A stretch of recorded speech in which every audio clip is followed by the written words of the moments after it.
Hello friends, welcome to నవలా హృదయం. ఈ వీడియోలో మనం వసంత శిశిరం నావెల్ నెక్స్ట్ పార్ట్ చూడబోతున్నాం. కథలోకి వెళ్ళిపోదాం రండి. బోర్డ్ మెంబర్స్ అడిగిన ప్రశ్నలకు చక్కగా సమాధానాలు చెప్తుంది శిశిర. వారిలో శిశిర సామర్థ్యం గురించి నమ్మకం కుదరక మిస్టర్ ఆచార్యతో కలిపి శిశిరతో లంచ్ ప్లాన్ చేస్తాడు వసంత్. ఇష్టం లేకపోయినా ఆచారి వయసుకు మర్యాదిచ్చి ఒప్పుకుంటుంది శిశిర. కిషోర్తో కలిసి కాఫ్టేరియాకు వెళ్లిన ఉమా తిరిగి వస్తూ అతడిని ఎక్కువగా తిడుతుంటే తట్టుకోలేక పక్కనే ఉన్న గదిలోకి తీసుకెళ్లి గట్టిగా బెదిరిస్తాడు. శిశిర విషయంగా కోపం, బెదిరించాడన్న కోపం తనను ముట్టుకోవడంతో కలగలిపి వెరసి మూలన కనిపించిన లాఠీతో కిషోర్పై వెనుకగా దాడి చేసింది ఉమ. అది ముందే గ్రహించిన కిషోర్ వెంటనే స్పందించి ఆమె చేతి నుండి లాఠీని చాకచక్యంగా లాగేశాడు. అంతటితో ఆగకుండా ఆమె రెండు చేతులను వెనుకకు తిప్పి ఒడిసి పట్టుకొని సెక్యూరిటీ డెస్క్లో ఉన్న టేపును బయటకు తీశాడు. వదల్రా సచ్చినోడా, దున్నపోతా అంటూ ఉమ అరుస్తున్నా పట్టించుకోకుండా ముందుకు ఆమె నోటికి టేప్ అంటించి ఆమెను అక్కడే ఉన్న కుర్చీలోకి తోసి కాళ్ళు చేతులకు కుర్చీకి కలిపి టేప్తో బంధించాడు. ఒక్కసారి చెప్తే వినవు కదా నువ్వు, బాగా ఆవేశం ఎక్కువ అనుకుంటా నీకు. ఇక్కడే ఇలానే ఉండు. ఆడపిల్లవిలే అని చూస్తుంటే మరీ ఎక్కువ చేస్తున్నావు. ఇక్కడే పిచ్చి వేషాలు వేయకుండా సైలెంట్గా ఉండు. సిస్టర్ వచ్చాక పంపుతా, లేకపోతే బుర్ర తింటావు నీ వాగుడుతో అని చెప్పి తలుపు దగ్గరకు వేసి వెళ్ళిపోయాడు కిషోర్.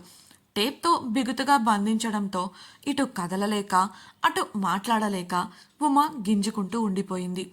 వసంత్ క్యాబిన్లో లంచ్ పూర్తి చేసిన ఆచారి లేచి నిలబడుతూ నేను వెళ్తాను, త్వరలోనే మళ్ళీ కలుద్దాం అని నవ్వుతూ చెప్పగా అతనితో పాటే బయటకు వెళ్లాలని నిర్ణయించుకుంది శిశిర.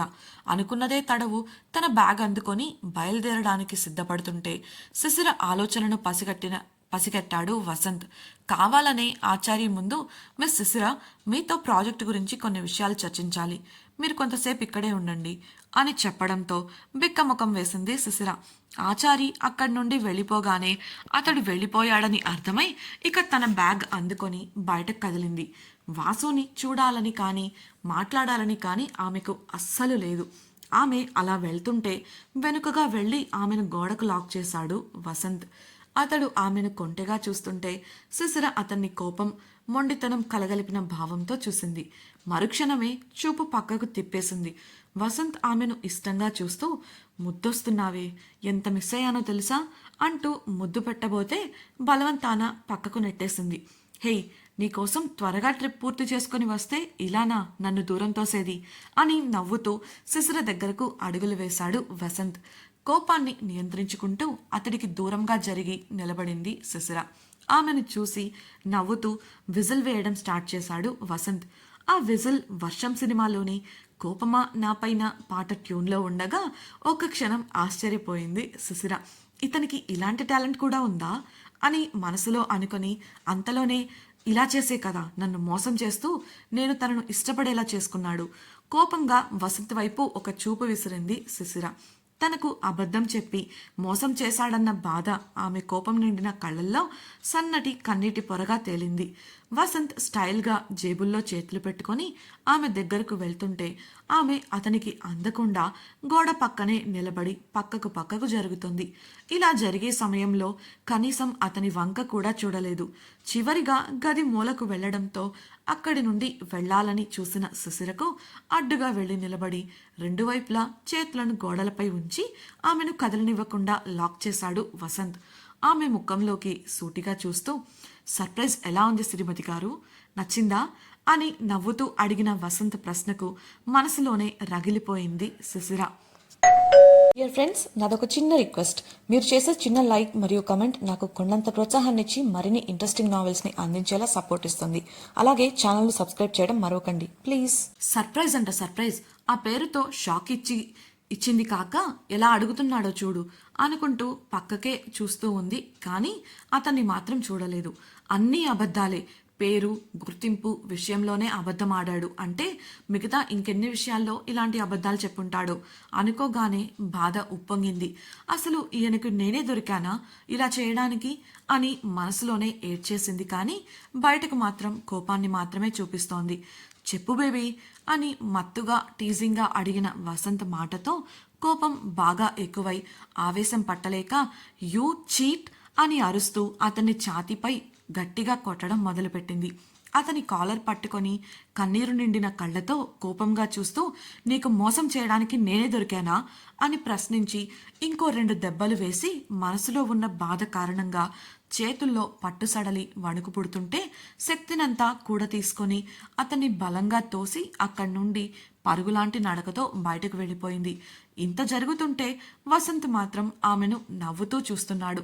గదిలో నుండి బయటకు వెళ్ళేటప్పుడే శిశిర కళ్ళు ముఖం తుడుచుకోగా తన భావోద్వేగాలను మునిపంటి కింద కష్టంగా బిగబట్టి నియంత్రించుకుంటూ వెళ్ళి లిఫ్ట్ ఎక్కేసింది.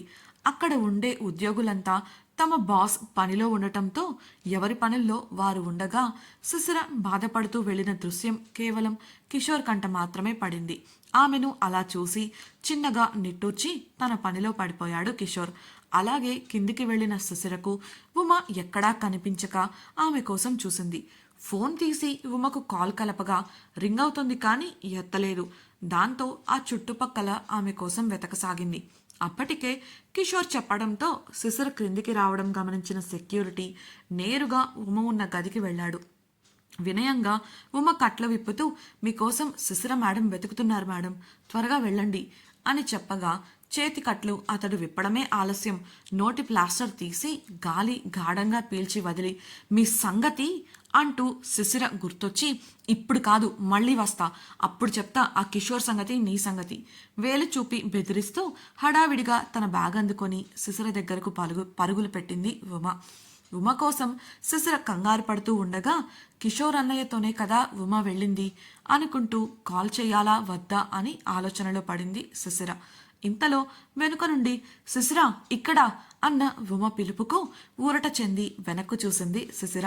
చెమటలు కక్కుతూ ఆయాసంగా వస్తున్న ఉమను చూసి కంగారుగా ఏమైంది ఉమా అని అడిగిన శిశిరకు అదంతా తర్వాత చెప్తాలే, ఇంతకీ వాసుగారితో మాట్లాడావా, ఏమన్నారు అడిగింది ఉమ ఏం జరిగిందో అన్న కంగారుతో ఆయాసపడుతూ. అతని గురించి ఇక నా దగ్గర మాట్లాడొద్దు, పద వెళ్దాం అని శిశిర చెప్పగా తీక్షణంగా శిశిర ముఖంలోకి చూసింది ఉమ. ఆమె ముఖం ఏడ్చినట్లు కనిపిస్తుంటే ఇంటికి వెళ్ళాక చూసుకుందాం మనసులో అనుకుంటూ శిశిరతో కలిసి అక్కడి నుంచి బయలుదేరి ఫామ్ హౌస్కి వెళ్ళిపోయారు ఇద్దరు.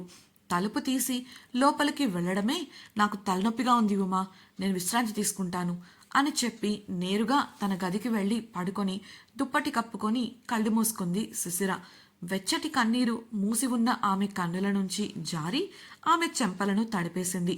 కళ్ళు మూసుకున్న ఆమె కళ్ళ ముందు వాసుతో గడిపిన అందమైన క్షణాలు కదులుతుంటే దానికి తోడై అతడు చేసిన మోసం గుర్తొచ్చి పిడికిళ్ళు గట్టిగా బిగించింది. మామూలుగానే శిశిర మనస్తత్వం తెలిసిన ఉమ ఆమెను కాసేపు అలా వదిలేయడమే మంచిది అనుకుంటూ కనీసం ఆ గదిలోకి కూడా వెళ్ళలేదు. హైదరాబాద్ సాయంత్రం వేళ ఫస్ట్ ఫ్లోర్లో ఉన్న బాల్కనీ పిట్టగోడపై కూర్చొని ఫోన్ వంక దీనంగా చూస్తోంది రేష్మ. ఆమె కళ్ళ వెంట ఉన్న చారికలు ఆమె అప్పటి వరకు బాగా ఏడ్చిందని చెప్పకనే చెప్తుంటే ఏడవడం వల్ల ఆవిరైపోయాయి ఆమె కంట్లో నీళ్లు. మౌనంగా దీనంగా ఉన్న ఆమె వద్దకు వచ్చిన పని మనిషి కనీసం ఈ జ్యూస్ అయినా తాగండమ్మా అని వినయంగా చెప్పగా వద్దన్నట్లు తల అడ్డంగా ఊపి అనంతంలోకి దృష్టి సారించింది రేష్మ. మీరు ఇలా అయిపోతే ఎలానమ్మా, ఎవరి జీవితంలో అయినా గొడవలనేవి సహజం. బెట్టు చేయాల్సిన చోట చెయ్యాలి, తగ్గాల్సిన చోట తగ్గాలి. ఒకటి కావాలనుకుంటే దాన్ని పొందడం కోసం మరొకటి వదులుకోక తప్పదు. మీ బాధ చూడలేక చెప్పాను, తప్పుగా అనుకోకండి అని చెప్పి రేష్మ పరిస్థితికి బాధపడుతూ అక్కడి నుండి వెళ్ళిపోయింది పని మనిషి. అసలు అలీ రేష్మల మధ్య ఏం జరిగిందో ఆమెకు తెలియదు కానీ 2 రోజులుగా అలీ ఆమెను అస్సలు పట్టించుకోవడం లేదు. ఉదయాన్నే వెలుగు కూడా రాకముందే బయటకు వెళ్ళిపోతున్నాడు. రాత్రి ఎప్పటికో వస్తున్నాడనేది ఆమెకే తెలియదు. రేష్మ ముఖం చూస్తే వారి మధ్య ఏదో జరిగిందని మాత్రం అర్థం చేసుకోగలిగింది. గత 2 రోజులుగా అలీ కనీసం రేష్మకు కనిపించలేదు. ఫోన్ చేసినా సందేశం పంపినా కూడా రిప్లై లేదు. తనను దూరం పెట్టడం, మాట్లాడకుండా ఉండడం తట్టుకోలేకపోతోంది రేష్మ. సుదీర్ఘ ఆలోచనల తర్వాత ఒక నిర్ణయానికి వచ్చి ఫోన్ తీసుకొని టైప్ చేయడం మొదలుపెట్టింది. ఆమె ఆ సందేశాన్ని టైప్ చేస్తుంటే ఆమె చేతులు వేళ్ళు వణుకుతున్నాయి. శ్వాస బిగబట్టి మరి ఆమె ఆ సందేశాన్ని టైప్ చేసింది. అంతా అయ్యాక గట్టిగా శ్వాస తీసి వదిలి వస్తున్న కన్నీటిని దిగమింగుకొని ఆ సందేశాన్ని అలీకి పంపింది. ఆ తర్వాత ఇక ఫోన్ను చూడలేదు. లేచి తన గదికి వెళ్ళి ఫోన్ను పక్కన పెట్టేసి ఏవో పనులు చేస్తూ ఉండిపోయింది. అదే సమయంలో రెస్టారెంట్లో ఒక పెద్ద ఈవెంట్ జరుగుతుండటంతో ఆ ఏర్పాట్లలో ఉన్న అలీ చేతిలో ఉన్న ఫోన్ రోగగా తెరిచి చూశాడు.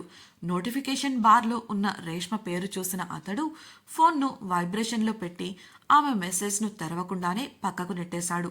ఆ తర్వాత ఈ ఈవెంట్ ఏర్పాట్లలో తలమునకలయ్యాడు. సౌమ్య తన గదిలో హడావిడిగా సిద్ధమవుతుంటే ఛార్జింగ్లో పెట్టిన ఆమె ఫోన్ పదే పదే రింగ్ అవుతుంది. చెవికి జుంకాలు పెట్టుకుంటూ అద్దం ముందు నుండి లేచి నిలబడిన సౌమ్య ఫోన్ లిఫ్ట్ చేయగా అవతల నుండి గీత మాట్లాడుతోంది. ఇంకా ఎంతసేపు సౌమ్య, నేను ఆల్రెడీ వెన్యూకి చేరుకున్నాను అని గీత అంటుంటే, జస్ట్ ఇప్పుడే సిద్ధమయ్యాను గీత, కిందికి వెళ్ళగానే అమ్మ వాళ్ళతో కలిసి బయలుదేరడమే అని బదులిచ్చింది సౌమ్య. త్వరగా రా సౌమ్య, బోర్ కొడుతుంది అని గీత అనగా అలాగే అంటూ చిన్నగా నవ్వి ఫోన్ పెట్టేసింది సౌమ్య. వెళ్లే ముందు చివరిగా ఒకసారి తనను తాను అద్దంలో చూసుకుంది సౌమ్య. ప్రకాశవంతమైన మరూన్ కలర్ డిజైనర్ డ్రెస్లో సింపుల్ డైమండ్ జ్యువెలరీ ధరించి చాలా క్లాసీగాను అందంగాను కనిపిస్తుంది ఆమె. తన అంతస్తుకు తగ్గట్లే అందమైన మరియు ఖరీదైన పర్సును చేతికి తీసుకొని కిందికి నడవగా అప్పటికే ఆమె కోసం హాల్లో ఎదురు చూస్తున్న సౌమ్య తల్లి భవానీ వర్మ కూతురిని చూసి మురిసిపోయింది. చాలా రోజుల తర్వాత కూతురి ముఖంలో కళ, సంతోషం కనిపించగా ఆమె మనసు ఉప్పొంగిపోయింది. భవానీ దగ్గరకు వెళ్ళిన సౌమ్య, వెళ్దామా, ఇంతకీ నాన్నగారు ఎక్కడమ్మా అని అడగగా కూతురుకు ప్రేమగా తలనిమురుతూ ఆయన డైరెక్ట్గా ఆఫీస్ నుండి వస్తారట. లక్షణంగా ఉన్నావు సౌమ్య, నాదిష్టే తగిలేలా ఉంది అంటూ మెడికల్ విరిచింది. ఆ తర్వాత ఇద్దరూ కలిసి కార్లో ఆ సిటీలోని ఒక గ్రాండ్ ఫంక్షన్ హాల్కు చేరుకున్నారు. అప్పటికే సౌమ్య తండ్రి బలరాం వర్మ అక్కడకు చేరుకొని వారి కోసం ఎదురు చూడగా ఆయనతో కలిసి లోపలికి వెళ్లారు వారు. గీత నవ్వుతూ ఎదురొచ్చి సౌమ్యను తీసుకుని లోపలికి వెళ్ళగా తనకు తెలిసిన వారు కనిపించడంతో కబుర్లలో పడ్డారు సౌమ్య పేరెంట్స్. ఆ ఫంక్షన్కు వచ్చిన యూత్ ఒకచోట చేరి కబుర్లలో పడగా వారి మధ్యలో కూర్చొని పార్టీని ఎంజాయ్ చేస్తున్నారు గీత, సౌమ్య.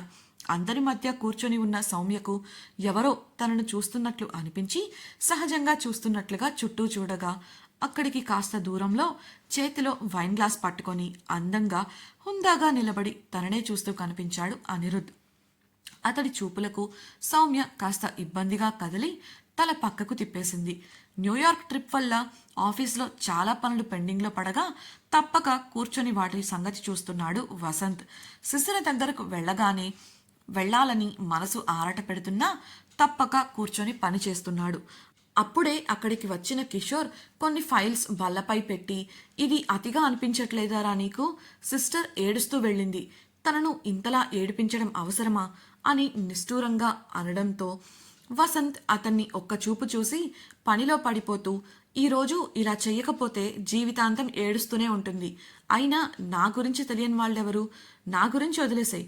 కనీసం తను బిజినెస్ చేయాలి అనుకున్నప్పుడు ఎవరితో చేస్తుంది అనేది మినిమం డీటెయిల్స్ తెలుసుకోవాలని కూడా లేదా మీ సిస్టర్కి? వెటకారంగా వసంత్ అనడంతో అసహనంగా నిట్టూర్చాడు కిషోర్. కనీసం వెళ్ళి మాట్లాడరా అన్న కిషోర్కు, పర్లేదు, నన్ను పట్టుకొని మీ పేరేంటి అని అడిగింది, కాసేపైనా అలానే ఉండని అని నిర్లక్ష్యంగా అన్నాడు వసంత్. దాంతో కిషోర్ బండోడా అని మనసులో తిట్టుకుంటూ అక్కడి నుంచి వెళ్ళిపోయాడు. ఇంతకీ వసంత్ నిజంగానే శిశిరపై రివెంజ్ తీర్చుకుంటున్నాడా? అతడు ఆమెతో మాట్లాడతాడా లేదా? రేష్మ అలీకి పంపిన సందేశం ఏంటి? అనిరుద్ సౌమ్యను ప్రేమిస్తున్నాడా? పార్టీలో ఏం జరగబోతోంది తెలుసుకోవాలనుకుంటున్నారా?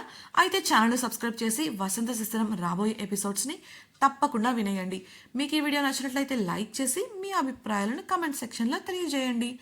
ఇట్లు మీ నవల హృదయం team. Thank you for listening.